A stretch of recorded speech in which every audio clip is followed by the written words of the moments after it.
ये हमारा कॉल अब रिकॉर्ड हो रहा है और जी इसके पीछे मकसद ये है कि जो बात मैं आपको समझा रहा हूँ वो जी बात इस कॉल के माध्यम से, रिकॉर्डिंग के माध्यम से जब ये क्राइम फ्री भारत पे अपलोड होगी तो जी हम बड़ी आसानी से जन जन तक पहुंचा पाएंगे, जी जी जी है ना। ये इसका मकसद है। तो जी सर। इसमें मैं ये चाहता हूँ कि हम जो है पहले 4-5 आयोजन चारों जी पांचों दिशाओं में कर लें, राइट। जी जी इसकी शुरुआत हम भोपाल से करें, राइट। जी भोपाल के बाद चूंकि आप टीकमगढ़ के रहने वाले हैं तो दूसरा आयोजन हमारे ख्याल से हमको ग्वालियर में करना चाहिए, राइट।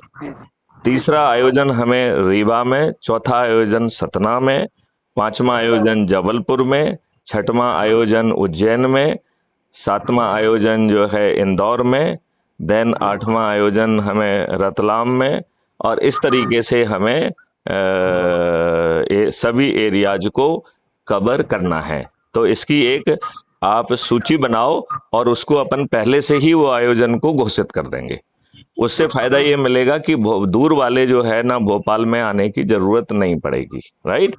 और यदि मान लो जो भोपाल वाले भोपाल में नहीं आ पाए तो वो बगल वाले उसमें चले जाएंगे, वो ग्वालियर में पहुंच जाएंगे, वो जबलपुर में आ जाएंगे, ठीक है ना।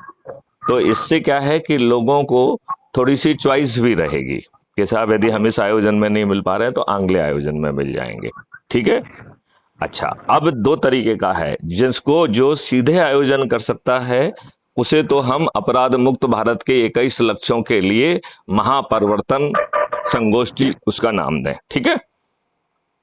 हेलो। जी सर, आवाज आ रही है? हाँ, तो मैंने कहा कि हम 21 लक्ष्यों की महापरिवर्तन संगोष्ठी का नाम दे दें सीधा उसका, राइट।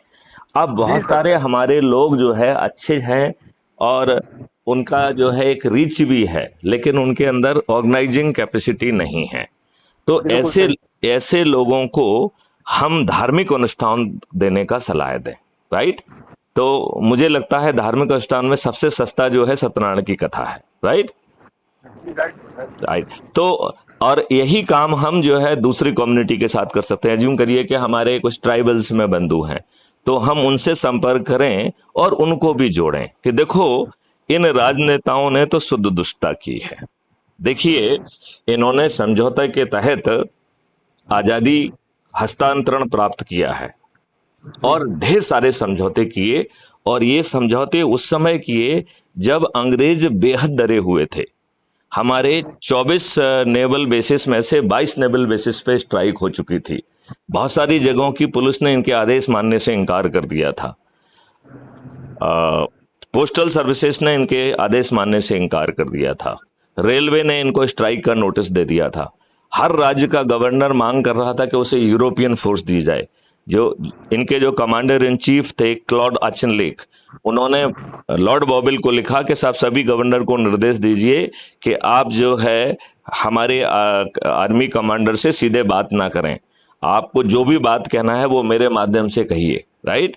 और सभी को ये भी बताइए कि हमारे पास यूरोपियन फोर्स नहीं है, हमें इसी में स्थिति को कैसे भी निकालना है।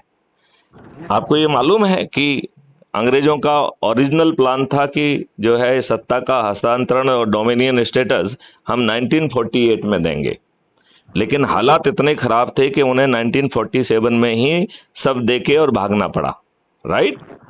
तो ऐसी स्थिति में जब अंग्रेज डरे हुए थे, ऐसी स्थिति में जब उनके कमांडर इन चीफ ऑचन लेक ने एक एग्जिट प्लान बनाया कि भारत की स्थिति इतनी खराब हो रही है कि उन्हें चंद मुट्ठी बल वर्ग अंग्रेजों को लेके यदि भागना होगा तो उसका प्लान क्या होगा, उस प्लान का नाम दिया एग्जिट प्लान। वो एग्जिट प्लान जो है लॉर्ड बॉबिल को, जो वाइसरॉय थे उस समय के लॉर्ड बॉबिल, उनको सबमिट किया गया और वाइसरॉय ने उसे अनुमोदित भी किया। इससे राहुल एक चीज तो समझ में आती है कि उस समय अंग्रेज कितने डरे हुए थे, बगावती तेवर चारों तरफ थे। तो आप बताइए ये शुद्ध राजनीतिक दुष्टता नहीं है कि उस समय हमने अंग्रेजों की हर बात मानी। जहां उन्होंने का दिल किया, रेड क्लिफ नामक एक वकील आया जिसको कुछ नहीं मालूम था, जो पहली बार भारत आया था, उसने एक लाइन खींच दी जिससे भारत और पाकिस्तान का डिवीजन हो गया। भारत के जो है ना बहुत सारे जो है तीर्थ स्थान वो पाकिस्तान में चले गए।